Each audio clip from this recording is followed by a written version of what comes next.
విద్యార్థులు 10వ తరగతి రామాయణంలో యుద్ధకాండను చేరుకున్నాం. మరి యుద్ధకాండను చెప్పుకుందామా? శ్రీరాముడు హనుమంతుడి సాహసాన్ని ప్రశంసించాడు. గరుత్మంతుడికి, వాయుదేవుడికి, హనుమంతుడికి తప్ప ఈ సముద్రాన్ని లంఘించడానికి ఇతరులకు సాధ్యం కాదన్నాడు. ఇచ్చిన పనిని సాధించడమే కాక దానికి భంగం కలగకుండా దానికి అనుబంధమైన ఇతర కార్యాలను సాధించేవాడే ఉత్తముడైన సేవకుడు. కేవలం ఇచ్చిన పనినే నెరవేర్చేవాడు మధ్యముడు. తనకు సామర్థ్యం ఉన్నా ఇచ్చిన పనిని పూర్తి చేయనివాడు అధముడు. సీతాదేవి కుశల వార్త చెప్పి మహోపకారం చేసిన హనుమంతునకు ఏమి ఇవ్వగలను అంటూ దగ్గరకు తీసుకొని గట్టిగా గుండెలకు హత్తుకున్నాడు శ్రీరాముడు. ఇదే తాను ఇయ్యగల సర్వస్వం అన్నాడు. ఆదరాభిమానాలకు మించిన ఆస్తి ఉండదు కదా. శ్రీరాముడు మనసులో మళ్లీ దుఃఖం పొంగి పొర్లింది. సుగ్రీవుడు ఊరడించాడు. నిరుత్సాహం ప్రయోజనాలను నాశనం చేస్తుందన్నాడు. దుఃఖం శౌర్య పరాక్రమాలను దిగజారుస్తుందన్నాడు. శత్రువు విషయంలో ఇప్పుడు దుఃఖం కాదు, క్రోధం చూపవలసిన సమయమని సూచించాడు. మహాసముద్రం మీద సేతువును కట్టకుండా లంకను జయించడం ఇంద్రాది దేవతలకు కూడా సాధ్యం కాని పని అన్నాడు. శ్రీరాముడు అడిగిన మీదట హనుమంతుడు లంకా నగరంలోని రక్షణ వ్యవస్థను గురించి వివరంగా చెప్పాడు. మధ్యాహ్నమైంది. ఈ విజయ ముహూర్తమే లంకా ప్రయాణానికి తగినదని శ్రీరాముడు సుగ్రీవుడితో అన్నాడు. శ్రీరాముడు వానరులతో నీలుడు సైన్యానికి మార్గం చూపుతూ ముందుకు నడవాలి. లక్షలాది వానరులు అతన్ని అనుసరించాలి. బాలురు, వృద్ధులు, బలహీనులు కిష్కిందలోనే ఉండాలి. సుగ్రీవా, నేను హనుమంతుడి భుజం మీద, లక్ష్మణుడు అంగదుడి భుజం మీద కూర్చొని ముందుకు సాగుతాం. నువ్వు పల్లకీ నెక్కి మాతో పాటు రావాలి. జాంబవంతుడు, సుశేషునుడు, వేగదర్శి సైన్యం వెనుక భాగంలో ఉండి రక్షణ బాధ్యతను చూడాలి. వెళ్లే మార్గంలో నగరాలు, గ్రామాలు ఉండే వాటిలోకి వెళ్ళకూడదు. జల ఫలాసహితమైన మార్గం వెంట మనం ప్రయాణించాలి అని రాముడు సూచించాడు. ఉత్సాహం ఉరకలు వేస్తుంటే అందరూ సముద్ర తీరాన్ని చేరుకున్నారు. లంకలో రావణుడు మంత్రులతో సమావేశమయ్యాడు. వానరులను ఎదుర్కొని లంకను కాపాడుకోవడానికి ఏం చేయాలో నిర్ణయించమన్నాడు. సభలో వారు రావణ, ఇంద్రజిత్తుల పరాక్రమాన్ని పొగిడారు. నరవానరులను లెక్క చేయాల్సిన అవసరం లేదని పెదవి విరిచారు. రాముణ్ణి హతమార్చగలవని లంకేశునికి ఆత్మస్థైర్యాన్ని కలిగించారు. ప్రహస్తుడు మొదలైన వారు శత్రుసేనలను తామే తుదముట్టించగలమని డంబాలు పలికారు. ఇవన్నీ విన్నాడు రావణుని సోదరుడు విభూషణుడు. రాక్షసులతో శత్రువుల శక్తి సామర్థ్యాలను తెలుసుకోకుండా వారిని చులకనగా భావించకూడదు. శ్రీరాముడు మనకేం అపకారం చేశాడు?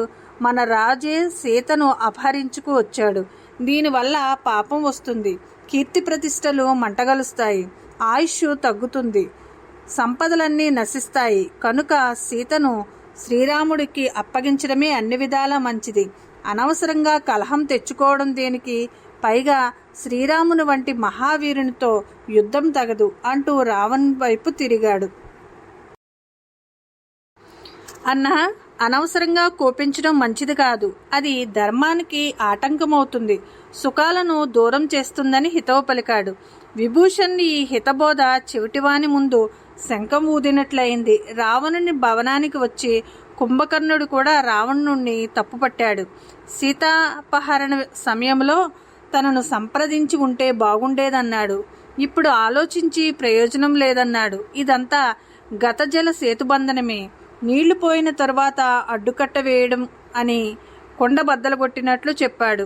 నువ్వు శత్రువుల పట్ల వ్యవహరించిన తీరు సరైనది కాదు. శ్రీరాముడు నిన్ను ఇంకా చంపకుండా ఉండడం నీ అదృష్టం అన్నాడు. ఇవన్నీ ఎలా ఉన్నా శ్రీరాముణ్ణి తుదముట్టించే భారం తనదేనని ప్రకటించుకున్నాడు కుంభకర్ణుడు. రావణుడు విభూషణ్ మాటలకు క్రోధావేశాలకు లోనయ్యాడు. తీవ్రస్థాయిలో నిందించాడు. అన్న తండ్రితో సమానుడని అతని నిందలను సహించాడు విభూషణుడు. కానీ రావణుని అధర్మ మార్గాన్ని మాత్రం సమర్థించలేదు.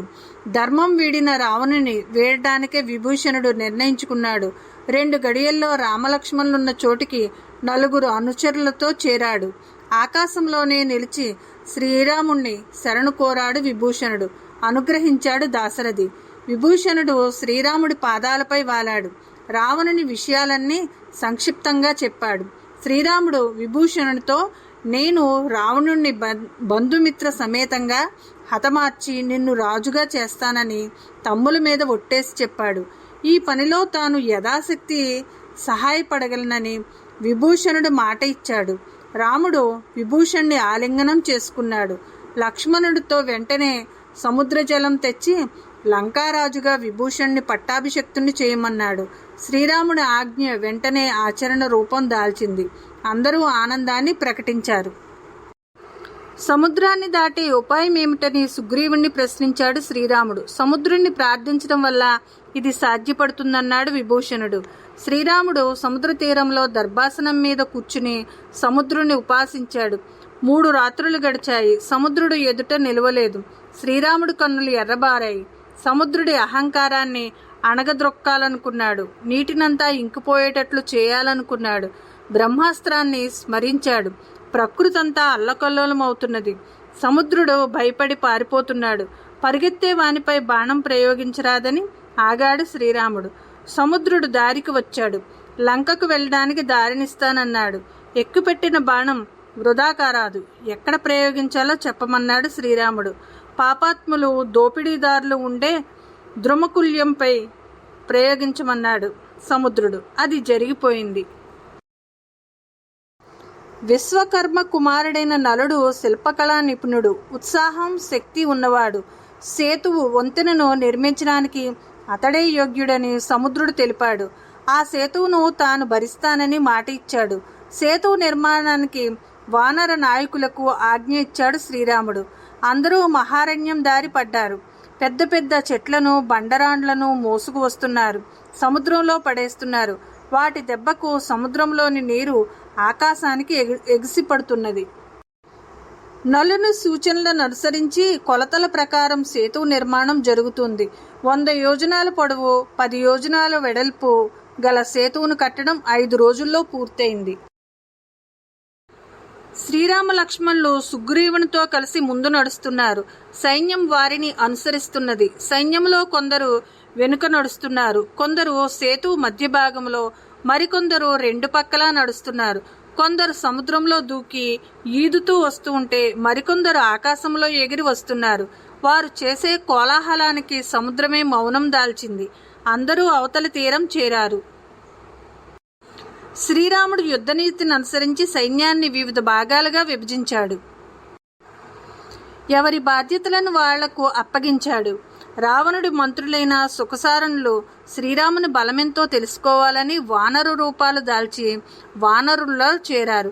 విభూషణుడు వాళ్లను గుర్తించి శ్రీరాముని ఎదుట నిలిపాడు. క్షమించాడు శ్రీరాముడు. తమను గురించి ఇంకా ఏమన్నా తెలుసుకోవాలంటే అడ్డు లేదని వాళ్లకు చెప్పాడు. సీతను వెంటనే అప్పగించకపోతే తన చేతిలో చావు తప్పదని రావణుడికి చెప్పవలసిందిగా సూచిస్తూ సుఖసారణులను పంపించి వేశాడు. వారు వెళ్ళి ఇక్కడ విషయాలన్నీ పొల్లుపోకుండా రావణుడికి తెలిపారు. రావణుడు సీత విషయంలో మరో ఎత్తుగడ వేశాడు. అశోకవనం వెళ్ళి రాముడు తన చేతిలో హతుడైనాడని సీతతో పలికాడు. ఆమె నమ్మలేదు. మాయావి అయిన విద్యుజ్జిహ్వను పిలిచాడు. అతడు శ్రీరామునిదే అనిపించే మాయా శిరస్సును, ధనుర్బాణాలను తీసుకువచ్చి చూపించాడు సీతకు. ఇప్పటికైనా తన్ను ఆశ్రయించమని సీతను కోరాడు రావణుడు. సీత కుమిలిపోయింది. రావణుడి తన భవనానికి వెళ్ళిపోయాడు. విభూషణుడి భార్య శరమ సీతను ఊరడించింది. ఇదంతా రాక్షస మాయ అని చెప్పింది. శ్రీరాముడు క్షేమమేనని తెలిపింది. శ్రీరామచంద్రాదులు వానర సైన్యంతో సువేల పర్వతానికి చేరుకున్నారు. ఆ రాత్రి అక్కడే గడిపారు. ఎత్తైన ఆ పర్వత శిఖరం నుండి లంకానగర శోభను చూశారు. లంకలో మేడ పైభాగంలో టీవీగా కూర్చున్న రావణుణ్ణి శ్రీరాముడు చూశాడు.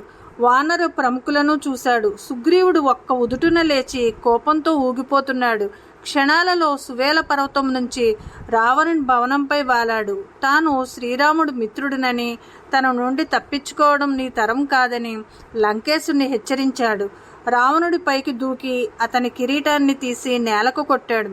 రావణుడు రెచ్చిపోయాడు. సుగ్రీవా, ఇంతవరకు నీవు నా కంటపడలేదు, లేకుంటే ఎప్పుడో హేనగ్రీవుణ్ణి తల తెగినవాడును అయ్యేవాడివి అంటూ గర్జించాడు. ఇద్దరి మధ్య బాహాబాహి యుద్ధం జరిగింది. సుగ్రీవుడు రావణుణ్ణి ముప్పు తిప్పలు పెట్టి క్షణాల్లో రివ్వుని ఎగిరి సువేల పర్వతం మీద వాలాడు. శ్రీరాముడు సుగ్రీవుణ్ణి సున్నితంగా మందలించాడు. తొందరపడి ఇలాంటి సాహసాలు చేయవద్దని సలహా ఇచ్చాడు.